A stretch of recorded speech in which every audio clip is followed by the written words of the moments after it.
Vous écoutez l'épisode 41 du podcast La boîte à outils des parents, quand on est à bout.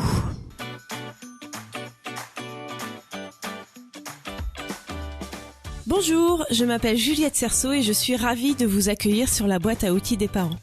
Je suis coach parental et coach de vie certifié. La boîte à outils des parents, c'est le podcast dédié aux parents d'enfants de la naissance à l'adolescence. Chaque mardi, je vous donne des outils concrets, applicables facilement et immédiatement pour vivre une parentalité plus épanouie. C'est une situation qui m'arrive rarement, mais qui m'est arrivée il n'y a pas longtemps. Et je me suis dit que ça devait vous arriver aussi, chers auditorices, et que ça valait bien le coup de faire un épisode sur le sujet. Je vous décris la situation que j'ai rencontrée. C'était un soir, quand mes enfants étaient rentrés de l'école et que j'étais seule avec eux. J'étais fatiguée, mes enfants aussi, ça commence souvent comme ça, n'est-ce pas ? Donc il y avait beaucoup de chouineries, de pleurs, de râleries, en tout cas trop pour moi à ce moment-là. Je prenais sur moi en utilisant tous les outils que je connais, que je vous transmets via ce podcast et l'accompagnement que je propose et que j'applique moi-même au quotidien. L'élément déclencheur a été que mon fils m'a désobéi sur quelque chose que je ne pouvais pas laisser passer, et malgré toutes mes ressources, je n'ai pas su me contrôler et j'ai crié. J'ai hurlé. Mon fils a évidemment crié aussi. Sa petite sœur, apeurée par tant de colère, s'est mise à pleurer. Bref, scénario catastrophe pour moi. J'étais à bout.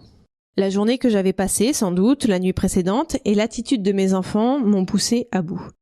Donc évidemment, pendant que je criais sur mon fils, qu'il criait aussi, et que j'essayais de le faire obéir, je me rendais bien compte que ce n'était pas du tout satisfaisant pour moi. Mais j'étais emportée par la vague. Donc je l'ai laissé passer en essayant de ne pas me faire entraîner trop loin. Je savais que mon lobe frontal était quelque peu déconnecté, ce qui avait pour conséquence de subir mes émotions plutôt que de les gérer et que la reconnexion n'allait pas se faire en un claquement de doigts. J'ai géré la situation comme j'ai pu en réconfortant mes enfants pour qu'ils retrouvent leur calme. De toute façon, il était tard et c'était l'heure d'aller au lit. Donc évidemment, ils avaient besoin d'être calmés pour trouver le sommeil. Une fois qu'ils étaient couchés, que je me suis retrouvée seule, j'ai continué ma soirée comme si de rien n'était. J'ai évidemment parlé de cette situation à mon mari et je suis passée à autre chose. J'ai réussi moi-même à me calmer, mais surtout, je n'ai pas culpabilisé. Je me suis dit qu'un pétage de plomb pouvait arriver à tout le monde, et même quand on est coach parental et qu'on accompagne justement les parents à moins péter les plombs.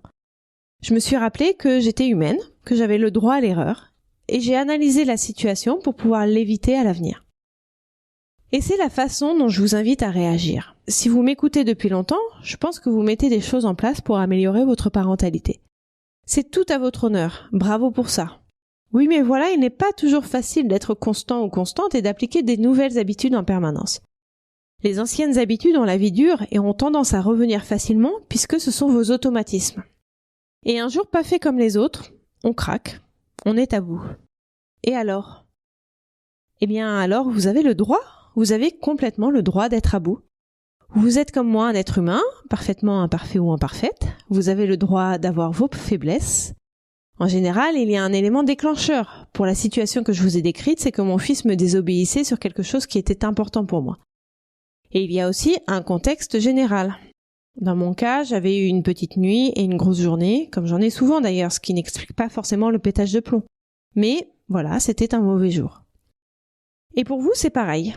L'élément déclencheur est sûrement quelque chose de la première importance pour vous.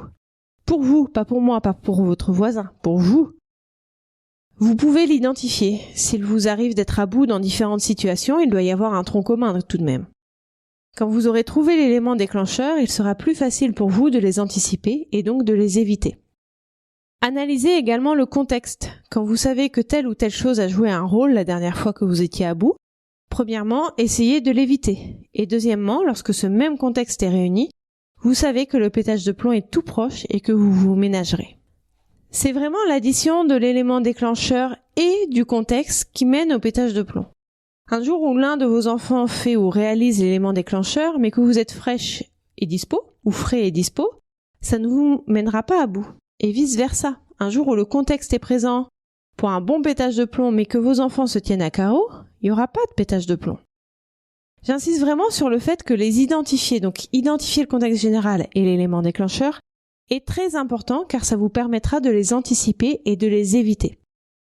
De plus, une fois que la crise est passée et que tous les esprits sont calmés, vous pouvez, et je dirais même que vous devez, reparler de tout cela avec vos enfants. Pourquoi maman ou papa a réagi ainsi? Qu'est-ce que vous attendez de vos enfants? Quel engagement vous prenez auprès de votre enfant pour que ça ne se reproduise pas? Vous pouvez même vous excuser auprès de votre enfant de l'attitude que vous avez eue. C'est sûrement inhabituel et peut-être difficile à faire pour vous, mais c'est un super exemple pour vos enfants. Vous agissez d'une mauvaise façon, vous vous excusez. Oui, les adultes et les parents peuvent s'excuser. Vous pouvez également, à cette occasion, chercher avec votre enfant quel a été son élément déclencheur et son contexte. Qu'est-ce qu'il s'est passé dans sa journée? Surtout que s'il a été à l'école, vous ne savez pas ce qu'il a fait et il a pu se passer quelque chose qui l'a particulièrement contrarié, blessé ou heurté. Vous pouvez aussi, en adaptant à son âge bien sûr, parler des émotions qu'il a ressenties. Essayez de nommer précisément les émotions en allant un peu plus loin que les termes généraux comme colère. Pour cela, j'ai élaboré une liste des émotions que vous pouvez télécharger gratuitement en vous abonnant à la newsletter de la boîte à outils des parents. Demandez aussi à votre enfant quel a été son ressenti physique. Est-ce que ses yeux ont brûlé, sa gorge s'est serrée, ses mains ont tremblé, ses jambes étaient en coton, son souffle était saccadé, son ventre s'est contracté? Je trouve qu'un moment comme ça est une très bonne occasion pour que votre enfant apprivoise ses émotions, surtout des émotions aussi intenses. Il aura ainsi plus conscience de ce qu'il ressent émotionnellement et physiquement. L'idée est donc de reparler de la crise de façon calme et apaisée. Une fois, bien sûr, qu'on est calme et apaisé. Comme si c'était un événement banal, comme quelque chose qui n'est pas tabou et qui est complètement normal. Parce que, je le répète, nous sommes des êtres humains et nous ne faisons pas que des choses parfaites ou positives. Nous faisons plein de choses négatives et c'est le propre de l'être humain. Plutôt que de se flageller à chaque fois qu'on fait un pas de côté, accueillons cet écart, acceptons-le et traitons-le. Et surtout, montrons ça à nos enfants. Montrons que nous ne sommes pas infaillibles et que ça fait partie de la vie, tout simplement. Je pense que nous sommes plus heureux ou heureuses ainsi et que vos enfants seront également plus heureux ainsi. Merci pour votre écoute. Vous retrouverez toutes les notions utiles sur le site internet BAO comme boîte à outils, baodesparents.com. Et vous pouvez vous inscrire à la newsletter pour être notifié chaque semaine des nouveaux épisodes et pour télécharger mon guide gratuit des 5 règles pour arrêter de crier sur ses enfants.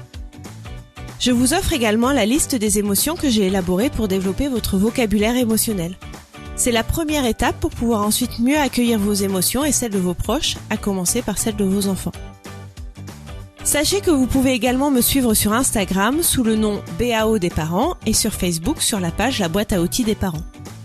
Si vous avez aimé cet épisode, n'hésitez pas à me le faire savoir en déposant un avis 5 étoiles sur Apple Podcast.